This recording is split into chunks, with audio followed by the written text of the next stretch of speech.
Right, Helen Harris, thanks so much for getting in touch with Talk Beliefs. You're based in Minnesota in the US, and you were in the International Churches of Christ, or the ICOC, between the years of 1995 and 2006. You had seen my interview with Stacy Aviva Flint, also an ex-ICOC member. Very briefly, how would you describe this church and its main beliefs? Well, I would describe the ICOC. It was originally the Boston movement. The ideology of the church is evangelical, non-denominational, Bible-based, and is a worldwide church with many different branches in, I believe, 80 countries. It originally started in Boston. It's an offshoot of the mainline Churches of Christ. And the main leader of the church is Kip McKeon. And it began in Boston with about 20 people. And that's the, origin story of the 20 people in the basement. And they had a dream to evangelize the world for Christ. Right. Okay. Before we get into what happened during your years within the ICOC, can you just give us a brief overview of your early life in New York? Because you had quite a strict conservative upbringing before you even joined the ICOC. Isn't that right? Yes, I had a very strict upbringing. My mother was a devout Catholic. So, I went to church every Sunday. I went to Catholic school my entire life. I had I did all the penance, all the sacraments, and my grandparents, who also raised me, were really strict, Southern Baptists. My grandfather was a minister. We did weekly Bible study. As a teenager, my curfew was 6:00, in the evening. There were just a lot of very, extremely strict, rules and upbringing. So I feel like, in a lot of ways, that's what prepared me for the ICOC and how, controlling it was, because, the house I grew up in was similar in that way, morally and this kind of fear of the outside world. And, and getting contaminated by the outside world, falling into trouble, drugs, teenage pregnancy, that kind of thing. So, by the time I had, encountered the ICOC, I was in this transition period from such a strict upbringing to being on my own away at college for the first time. So, it was just such a really confusing time for me. And trying to adjust to the real world, where I had grown up pretty much in a bubble. Right. So let's now hear how you were recruited into the ICOC. Now, this was during your college years, as you said, and it all started after you had missed quite a bit of coursework. Isn't that right? Yeah. When I went away to college that first year, I was really sick. I was in and out of the hospital. I had gotten extremely ill. I caught something on campus, and I had to miss about a month and a half of school. So that by the time I had come back to school, I was on academic probation. And I was really working my way out of a hole, to keep from, getting academically dismissed from university.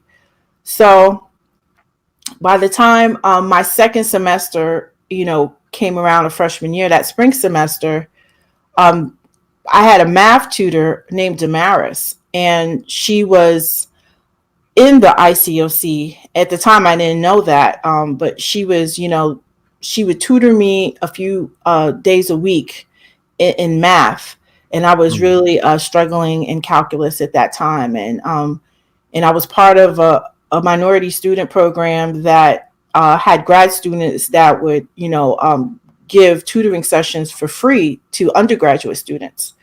And she was a graduate student in the program at the university I was at.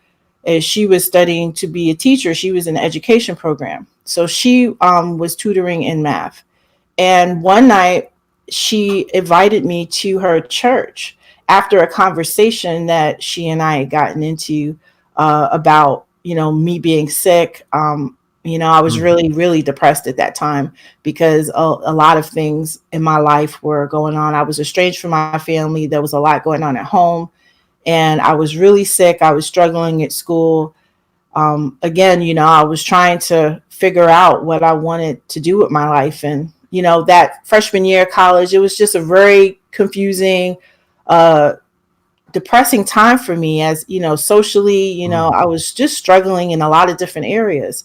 And Damaris kind of took that moment to relate to me and share with me her testimony, as it will, of how, God, brought her to, the place she is now, where she also had the same chronic illness issues that I had. And so it really connected me to what she was saying. And it, and she said that she was like me, but, since has a relationship with God now, that, God has healed her, and now she's in graduate school, she's doing these great things. So, her life turned around. So that really, appealed to me. And so when she invited me to church, initially I didn't say yes, but she kept pressing and kept saying she'll come pick me up.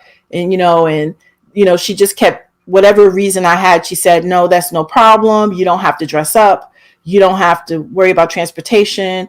So, eventually I said yes. And I ended up going to, that first Sunday service with her with the ICOC.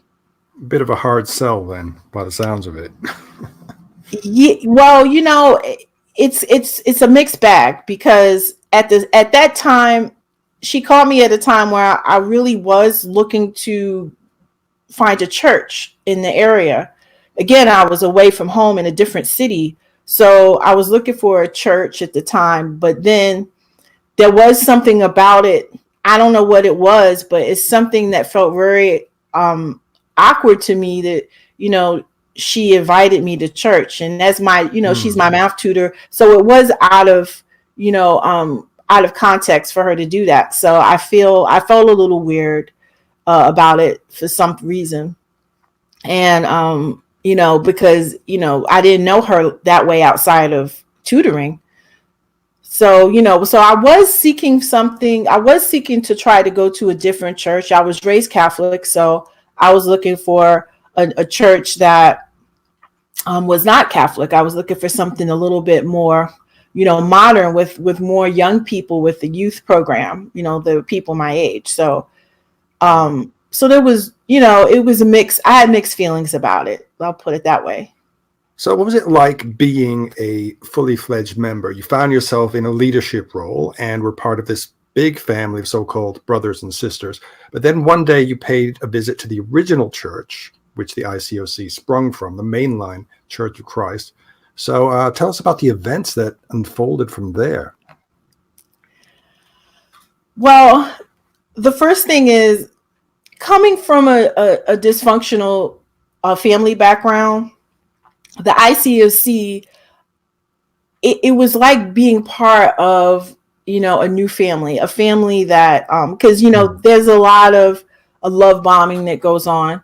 And, and love bombing, for, means they, they act like you're the best thing since sliced bread. They're excited about meeting you. Everyone is like giving you a hug, and, and they want to be your friend. Lots of attention.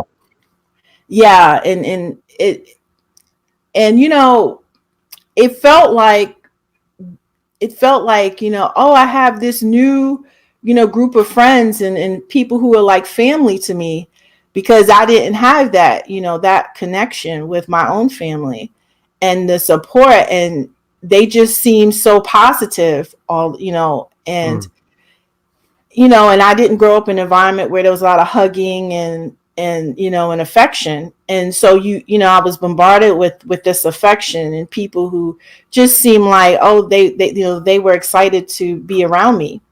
Once I was baptized, because to get into the church, you have to go through a series of studies. And then once you, quote unquote, pass each study, they graduate you to the next level.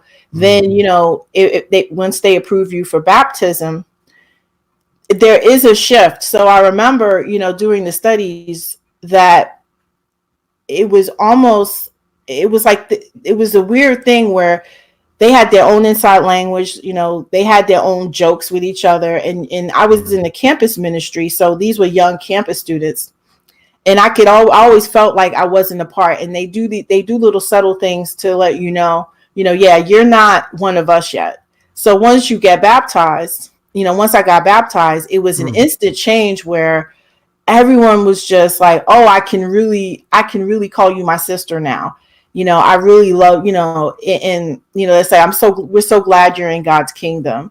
And, I remember at my baptism, it was at a Wednesday night service, and people I didn't even know were hugging me and, telling me, oh, they're so glad I'm here, calling me sis, That's quite freaky in a way to hear it put like that. Yeah, well, it is outside looking in. At the time though, because you go through the studies, the indoctrination process, it's really brutal. How it's really like a psychological boot camp. So by the time you're done with the studies and get baptized, I mean, you're already like, you've been broken down and then built back up again.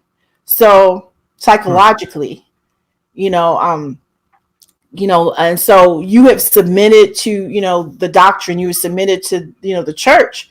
So it's not, you've been so beat down by the studies that by the time you're baptized, it feels like a rush of relief. It feels like it's a euphoria to have people, accept you officially and say, sister, we're so glad you're in the kingdom, you're saved, because the whole thing with the ICOC is that if you're not in the church, you're lost, going to hell. If you're in the church, you're saved. And to get in the church, you have to, be baptized in the manner that, by them, which is water baptism, full immersion. So it wasn't freaky to me at the time, because it's such a relief to finally cross over. Get over that hurdle. Yeah, like if you were in a Greek fraternity and you're online, but you go through all of the hazing, and by the time you're done, you're accepted. You're like, it doesn't. Phew. You don't think, oh well, this is strange. You feel like, oh, I finally made it in. Gotcha. My life in the church, I was one of those people that I moved fast. I moved into leadership fast because I was fully, as they would call it, on fire for God. I was, what they would call on fire, being radical for Jesus, being sold out is another word they would use. And I was all of the above. I was all, I have the personality. I'm all in or I'm all out. I started out living with other sisters in the church. I stopped, going home. I started staying, on campus in the summer and living in an apartment off campus with sisters. I fully immersed myself into the process. I trusted the process of the church. We had something called discipling partners, where it was pretty much, it was seen as like a biblical mentoring structure where you had one person over the other. So you were assigned someone to disciple you, so the ICOC is what you call a discipling ministry. And so, yeah, it was, one person over other, and they based that on the Bible, certain situations in the Bible of people mentoring, one-on-one mentoring. So, I was, someone that I was always at every event. I was always, when I should have been studying for midterms or, school or whatever, I was, doing a Bible study with a person, or I was sitting in a Bible study or at an ICOC event. So I moved up the ranks, and for me, yeah, they became my surrogate family. And they tell you that we're your spiritual family, that our bond is through the blood of Christ. So it's deeper than your bond with your own family, so, but for me, they became that family for me where I spent all of my time with. And so I moved up the ranks of leadership, very quickly. The particular church that I was baptized into was a developing ministry. So I was one of the foundational members. So I kind of had a special status, in terms of that. Like I was, one of the first members ever in that particular city. And so once leaders were sent to officially plant the church there from ICOC headquarters, then, I was, being mentored by the women's leader and groomed by, the evangelist's wife. And, and then I was, moved up into leadership group, and then I was overseeing, other members, and leading in the campus ministry, and I was discipling people. Then I was discipling people and that was a big honor in the church. Just like to be in leadership, to be asked to be, in leadership, and to be given the responsibility to disciple other people. That meant you were strong spiritually, and you could lead other people. So for me, the church was my surrogate family, and a place where I found value, for myself, like where I felt like I had a purpose. Because what they tell you is, your purpose, they give you a purpose, this purpose of saving the world for Christ. And, you're going to change people's lives, not on a superficial level, but on a spiritual level. And you're going to change, their eternal destination as well. Like they'll go to heaven instead of hell. And their lives will be better and happier because you're going to help them to find God's kingdom and all that stuff. So for me, it gave me a purpose that I didn't have at that time. I was really young and idealistic, and, I didn't really have a lot of self-confidence and an understanding of who I was in the world, or what I wanted, what my own purpose in life and what I was good at. I really struggled with a lot of these things, especially feeling good about myself and what my own talents were and how I would use them. So the church sort of filled that gap, and I ended up, using all that for the church. Well, your biggest crisis of conscience was during that 2004-2005 period. Now, this is when you started to have doubts. So can you describe what it was exactly about the church that was making you uncomfortable? If I want to pinpoint it, I would say the Henry Crete letter.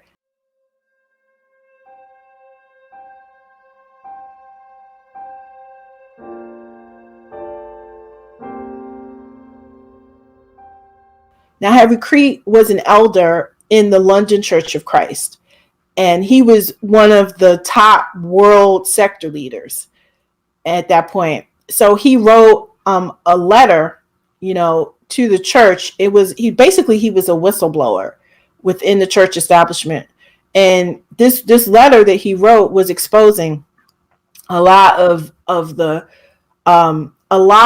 behind the scenes dirt that was going on in the church, a lot of the dysfunction and scandal. So he exposed a lot of things that were going on. And that letter has circulated in 2003 around the world. And the internet had just gotten, that was when, internet was really, becoming social. And so the Henry Crete letter, when that was published, it had this really, it changed my whole perspective on things, because what it did was it allowed the things that I was seeing to be verified by someone who was, at the top of the food chain in the church. And, so it validated a lot of the frustrations that so many people had, and that I had, and one of those things for me, the crisis of conscience, was the way that the abuse in the church, the way that the leaders, it was like the culture of the church, was just so abusive and controlling. As someone who was in leadership, I was just have issues with the directions they would give us. They would tell us to, only reach out to sharp people, quote unquote, sharp people, which means that only people who looked a certain way, who made a certain level of money, who had a certain, appearance, and, you know, so it was very class based, and and they, so they only wanted you to reach out to certain people that they feel would be a good ambassador for the church, that would push the church and get more people in and make the church look good, no doubt, as well. Absolutely. And their excuse for it, was that God needs to be represented by the very best, and those type of people were, quote unquote, more relatable. That was always the word used to me. They would be more relatable than someone who was, down and out, as they, who, like, disabled people who were poor, people who were struggling in life, those people were not relatable, and they would not make people want to know Jesus. So it would make the church look good, but they would, but it was like, oh, we have to make God look good. We have to make the kingdom of God look good. So everything has to look good. And so I started to have this internal conflict, because for me, I was always very heart-centered and very focused on, really loved people. And I thought, well, the gospel, is for everyone. And but there was this constant pressure, it was very numbers driven. So, in our private leadership groups, behind closed doors, there was gossip. You would have to talk about the people you were discipling, the people you were leading. You had to disclose their personal business. You had to, I would get directions, about how to, from my, who were over me, about how to basically control the people I was leading. And one time, when I was really beginning to question, there was one young woman I was discipling, and she was a freshman, at university, and she wanted to go to this rap concert. And I remember being told directly, being chastised and told that I need to get a hold of this girl and tell her that I forbid her to go to this concert because it's worldly, that she should not be at such a sinful event. And that's when I really started to feel like, what am I doing? Like, I really am, and I remember feeling like, no, I don't want to do that. And I ended up just obeying orders, and and telling her, oh, well, I forbid you to go, and it backfired. She was like, I'm going to do what I want to do.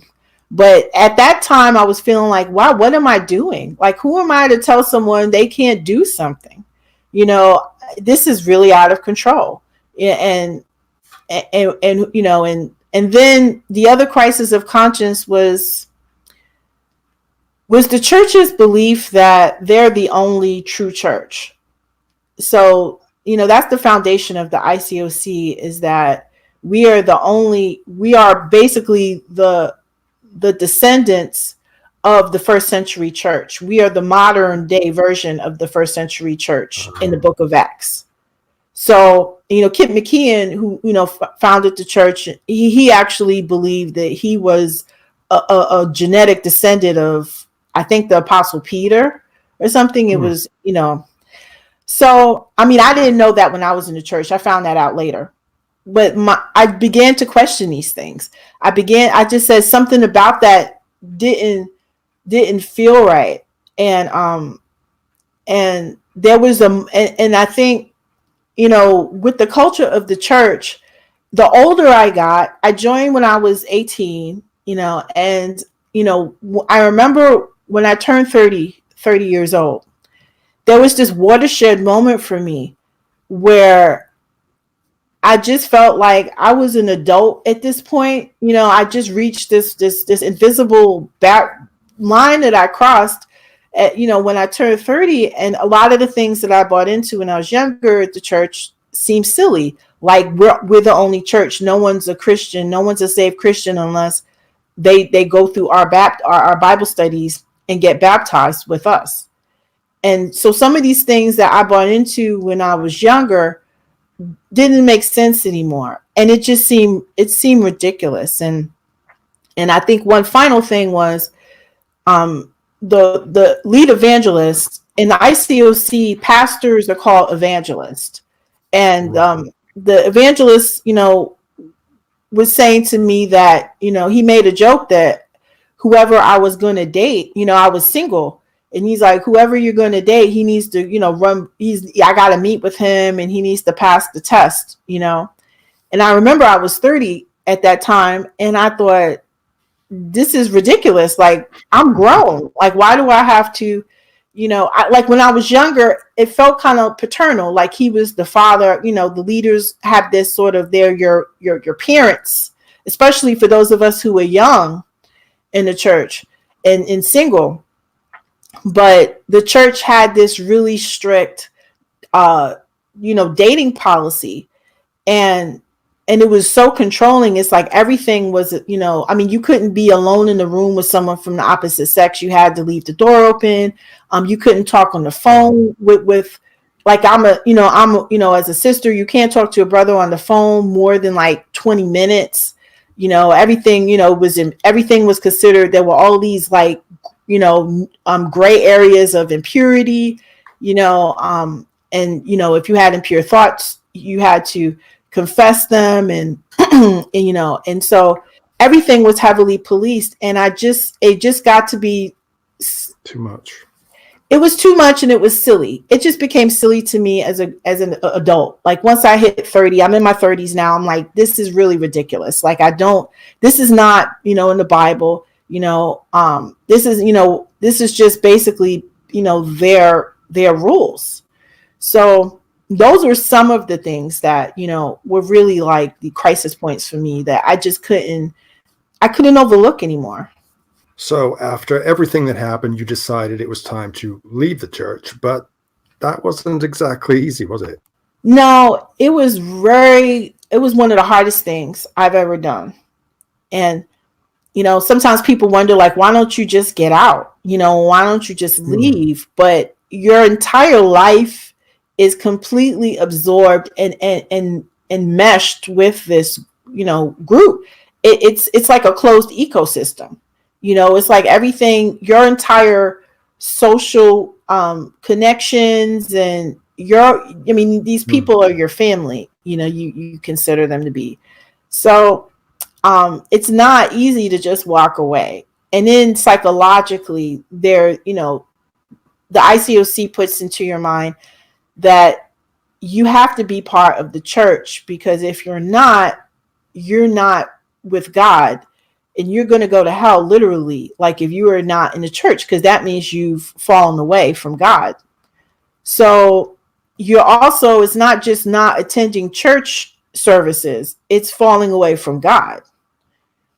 And I had to grapple with that belief, that I'm going to be okay if I leave. And the other thing it took me some time to grapple with, and I think the span was about 2 years in the making, but I had to also come to terms with that I was going to lose everything when I left, that every relationship I had was going to be gone. It was all tied up with the church. Yeah. And your relationships are based on you, like they're contingent upon you being a member in the church. So there is no relationship when you leave the church. They disown you. You literally are like dead to them. It's been, since 2006. There are people who I'm sure have seen me, on Facebook or different, like they would never reach out to me, even though I was a bridesmaid in their wedding, or I was there when their child was born or whatever. It's like once you leave the church, you are dead to them because you are lost.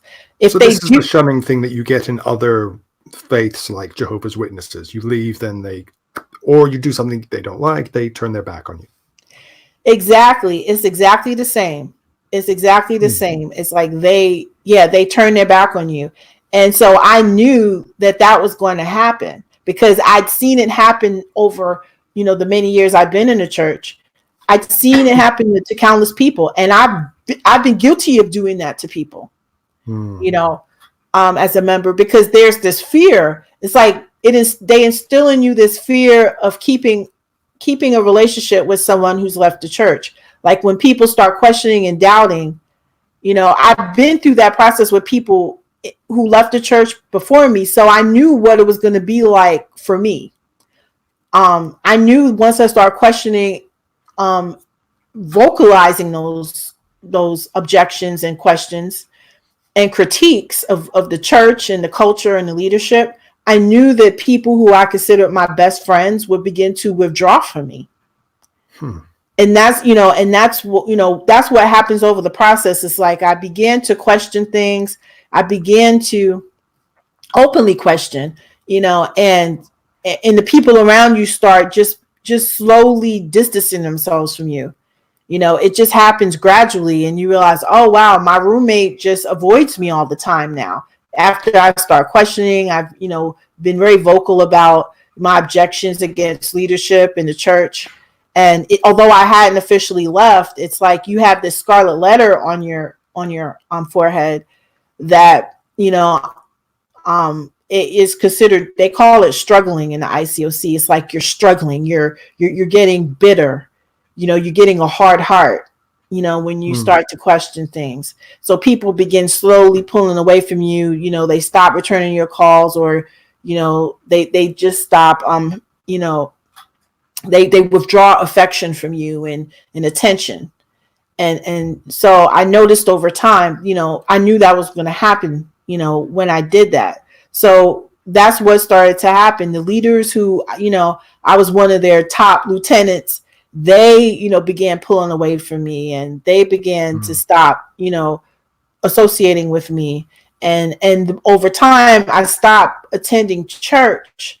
And I had a particular chronic illness. So I used that really as an excuse to not go to church. At times I would say, I don't really feel well today. I'm in pain or whatever. I can't come.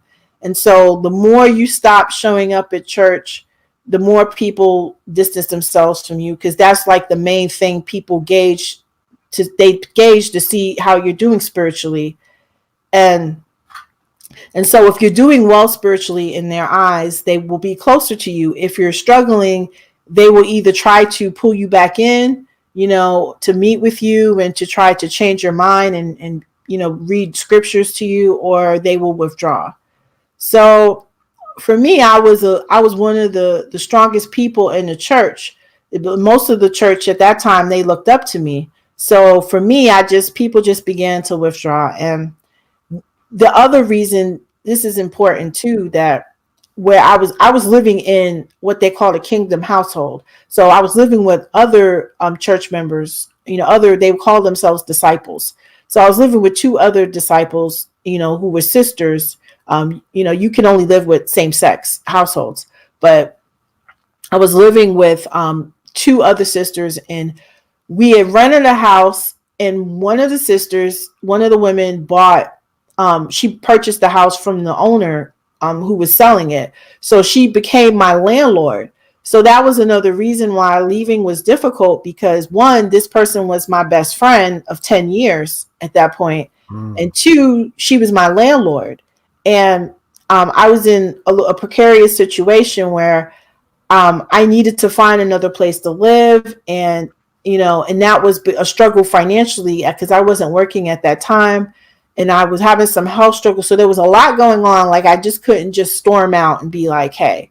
Well, today you are speaking out about your experiences on the Losing My Religion YouTube channel. Helen, when did you come up with this idea of the channel, and what are its aims?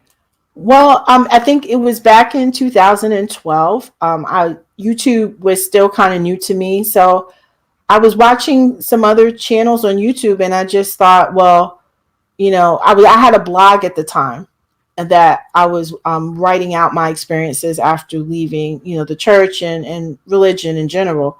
So I figured making a video, it would reach a whole new audience, and it would be a lot easier than writing blogs. So I just decided, hey, why not give it a try? I know that, videos help me. So I figured it would reach people that maybe a blog wouldn't be able to reach. Well, thank you so much for telling us your story. You're the second person to come forward to talk about the International Churches of Christ, and I'm sure you won't be the last. But if anyone is watching and is perhaps thinking about joining or leaving the ICOC, what would you say to them right now? I would say do your research. Do not be afraid to to listen to yourself. If you feel something is wrong, you see things are wrong, that is nothing wrong with you, that it is something that you need to pay attention to.